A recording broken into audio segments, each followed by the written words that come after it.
Beyond Stillness, Stories After Stroke is made possible by our guests and tax-deductible donations from friends and listeners like you.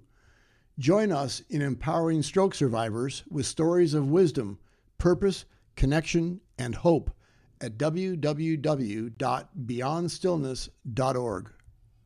Trish's story is contributed by the Living with Aphasia project that seeks to support individuals who live with aphasia in sharing their journeys through one-on-one free Zoom sessions. The hope is that participants will leave with a written version of their story that they are proud to share with their communities. To learn more about the Living with Aphasia project, go to writingwithaphasia.org or contact Elizabeth at ejlin2003@gmail.com. Welcome to Beyond Stillness, Stories After Stroke. I'm Molly Bucola. Today we meet Trish Hambridge, who discovered that recovery isn't just about rebuilding what was lost, it's about creating something entirely new. Through her journey with aphasia, Trish has become a powerful advocate, founding National Aphasia Synergy, a peer-led organization that proves together we are greater than a sum of our parts. Let's begin with a moment of pause to honor the way that wisdom has emerged through recovery.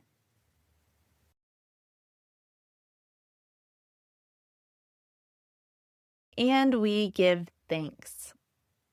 Now, part 1, Trish Hambridge's story, read by story steward Elizabeth Lynn. Let me take you on a journey with my aphasia.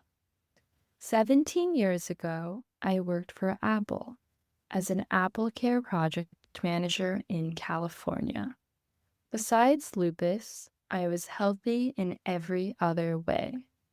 When I wasn't working, I played sports: curling, basketball, softball, soccer, golf, you name it. To give you a picture of how active I was, I made it a goal to shoot a basketball in every state. I did this in 15 years. At the time, I lived in a 2-story apartment. Every day, I would commute by car to work. Until one day, May 6th, 2008. When I was getting ready for work, my right side became weak. "Where's Trish?" my coworker Alberto must have thought when I didn't show up. Back in the day, it was meetings, so it was odd when I didn't show up. After a few hours, Alberto came to my place. When he saw that my car was parked and knew I was home, he immediately knew something was wrong. To reach me, he had to kick down my door. Instead of getting thanked, though, he got reported to the police. My neighbor had thought he was a burglar. Because of this, Alberto was threatened by gunpoint when the police arrived. Fortunately, though, the senior officer on the scene realized what was going on and called an ambulance. The ambulance took me to Good Samaritan Hospital. During this time, Alberto called our friend. The two of them came to the hospital, but not before informing our other friends. Within a few hours, even more of my friends gathered at the hospital. I was very lucky to have so many good friends. At Good Sam Hospital, the doctors found that I had a severe stroke in the left side of my brain. It meant that parts of my brain, such as where language is processed, had died due to a lack of oxygen. Jeannie called my sister Cynthia, who then told my parents what had happened. My parents decided that they would fly from where they lived, Niagara Falls, New York, to San Jose, where I lived. But on the way there, my mother was so worried about me on the plane that she passed out. Funnily enough, she ended up being a patient at Good Sam Hospital as well, in a room in my hall. I was also very fortunate to have a good college friend named Karen, who was a speech therapist. Karen was very knowledgeable about aphasia and helped me accept the fact that I had aphasia and explain to my family and friends what it was. With Karen's help, I got good support from my family and friends, which was grounded in understanding. After 1 week at Good Sam, I was transferred to Mission Oaks Hospital for rehab. When I first went to Mission Oaks, I could only say 5 words. Yes or no were 2 of them. But sometimes I would say the opposite of what I meant. When I meant to say yes, sometimes I would end up saying no. As a result, my answers were unreliable. I might know the word, but another one would come out. I felt broken, but I was determined to work on my recovery. Slowly I mended, step by step, inch by inch. To help, my dad stayed at my place for 9 months. The next step of my journey began when I went to the University of Michigan program, a suggestion Karen had made. With their help, I was able to read, write, and speak a little.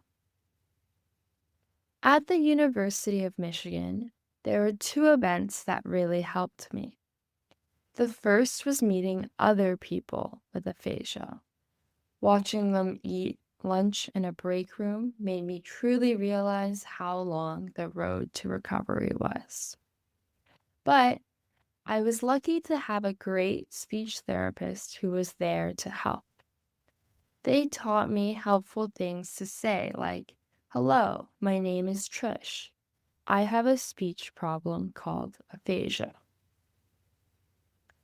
I spent 6 weeks with the University of Michigan before going back to San Jose. Here, I started speech therapy with another speech therapist. Despite relearning a lot from my speech therapist, it wasn't enough. A year after my stroke, I was terminated by Apple because I couldn't talk well enough. Rather than give up, I looked for other ways to grow. In the years after my stroke, I shuffled between Silicon Valley, Michigan, and New York. I shuffled through 11 different rehabs, about 22 speech therapists, and all of them have been very helpful. 2 years after my stroke, my driver's license was reinstated. I've since put it to good use. Recently, in 2020, I even went on a big road trip with my mom and my dog, Punk. We traveled from Dunedin, Florida, to Rochester, New York, with 6 pit stops where I visited my mom's friends. I also got involved with the stroke and aphasia community as more than just a patient. I attended stroke conferences and ability fairs. I rediscovered technology as my friend. I went to Burke Rehab in White Plains, New York, for a study to assess the effect of TDCS in conjunction with robotic training. I also volunteered at O'Connor Hospital with other stroke survivors. We visited new stroke patients and talked with them about their hopes for recovery. Sometimes the patients would feel mad or sad, or both. This inspired me to share my tips and tricks on a stroke survivor strategies blog for when patients feel overwhelmed. I went to the 2013 Aphasia Recovery Connection conference and met the Aphasia Lunch Bunch, people with aphasia who meet during lunches to socialize together. In the next few years, I didn't stop. I went to the 2013 ARC conference, 3 ARC cruises, April 2014, June 2015, March 2016, the Ohio ARC retreat, August 2014, and ARC U Boot Camp, October 2015, March 2017. At the 2017 ARC U Boot Camp, I made a video called Yike, I Had the Yips for Aphasia. I was inspired by my experiences with ARC and wanted to create a similar community for people that lived near me. With one of my speech therapists in Silicon Valley, I started an aphasia support group called Chit Chat Aphasia Group. I created the Bay Area Aphasia Circle for people with aphasia to meet others in the Bay with aphasia. I started looking for a house to buy in the Bay Area, but it was too expensive on disability. I decided to move to Florida. I reached out to my friend Anne, who I had met through an ARC cruise. I'm moving to St. Pete or Tampa. What do you think? Dunedin, she said. So I moved to Dunedin, Florida, with help from my dad and Anne. It's warm most of the year. It's cheaper than California. I have support for aphasia. Most importantly, it's also where the Voices of Hope for Aphasia community is located. Voices of Hope changed my life, which I share more about in this video.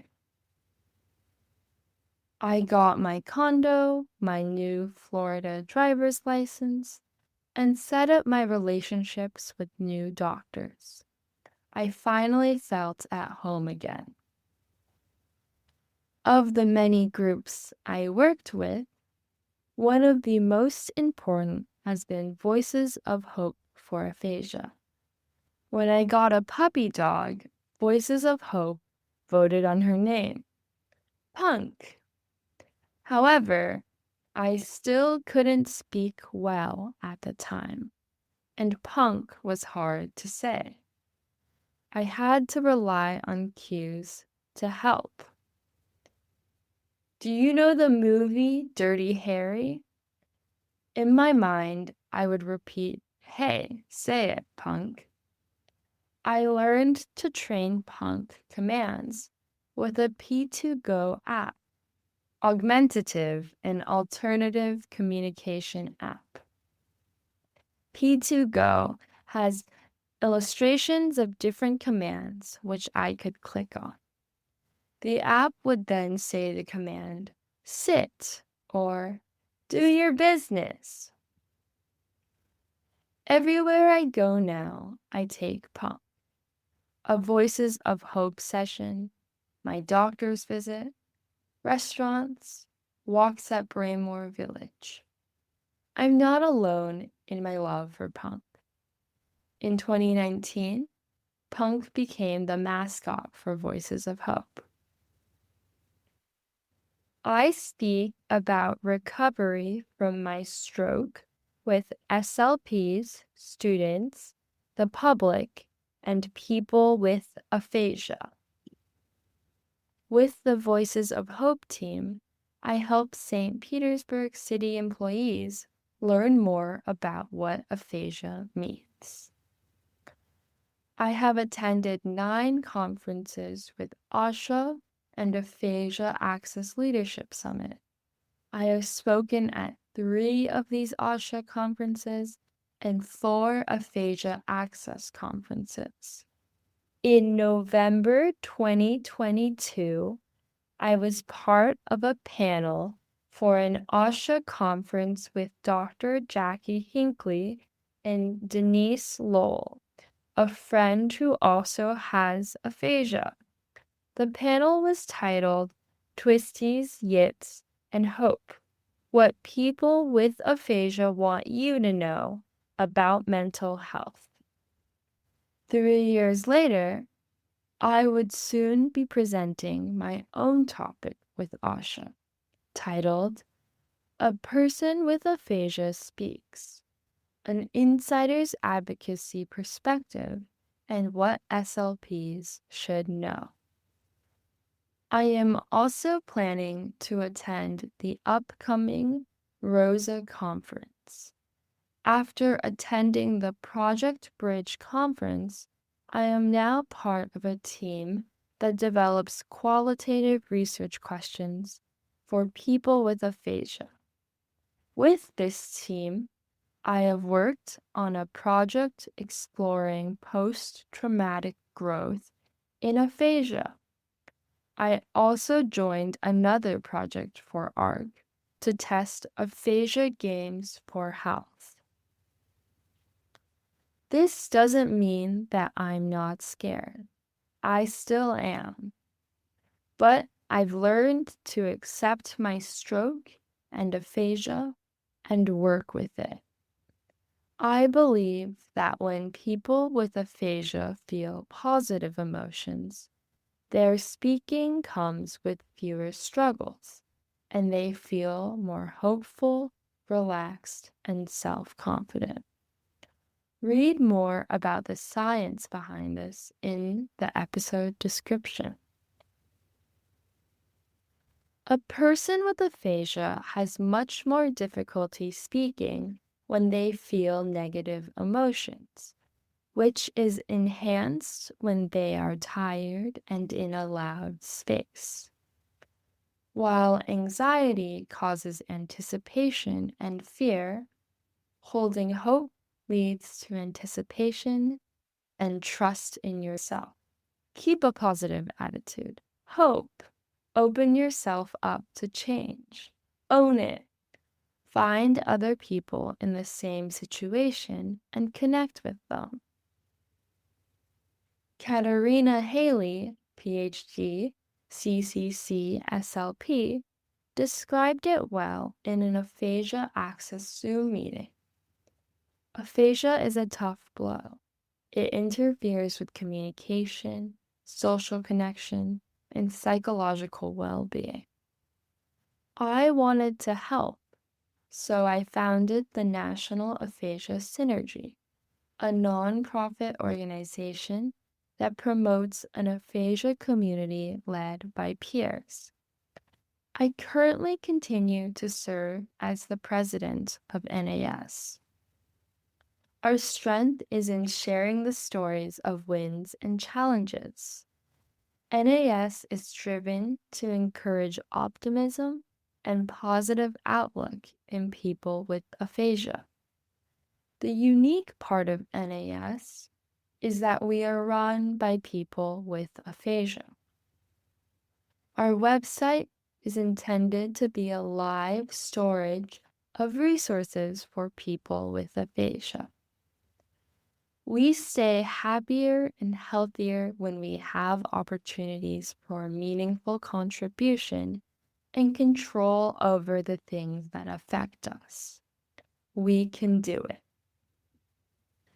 My hope for stroke survivors and people living with aphasia is that they cultivate faith in neuroplasticity. My journey has taught me that a positive outlook, social connection, consistent effort, lighthearted humor, an expanding toolbox, and a growth mindset creates opportunities for me and other survivors. And it's a win-win. The more positive, optimistic, and hopeful we feel, the more fluid our speech becomes. So, let's do it. Let's make this happen together. Find me in a synergetic community of people living with aphasia at National Aphasia Synergy. Together, we are greater than the sum of our parts. Storytelling empowers us to share our experiences in a way that invites others to reflect on their own. In a moment, I will read our community conversation prompt aloud. You can also find it written in the episode description. Trish shares that meaningful contributions help her stay happy and healthy. How do you support others in big or small ways? We'd love to hear from you. Join the conversation on Facebook or Instagram at Stories After Stroke. Thank you for listening to Part 1, Trish Hambridge's story. For the full story, please listen to Part 2, Trish Hambridge's interview. Beyond Stillness, Stories After Stroke is made possible by our guests and tax-deductible donations from friends and listeners like you. Join us in empowering stroke survivors with stories of wisdom, purpose, connection, and hope at www.beyondstillness.org. Another way to support is to like, share, or subscribe to our weekly show. Again, thank you for devoting time and space for this week's episode of Beyond Stillness, Stories After Stroke. Remember, as part of the stroke community, you are more than supportive. You are inspirational. If this story resonated with you, please like, share, subscribe, or leave a review so that others can find these powerful stories too. To learn more about our nonprofits, programs, and services, or to sponsor a guest on their story crafting journey, please visit www.beyondstillness.org.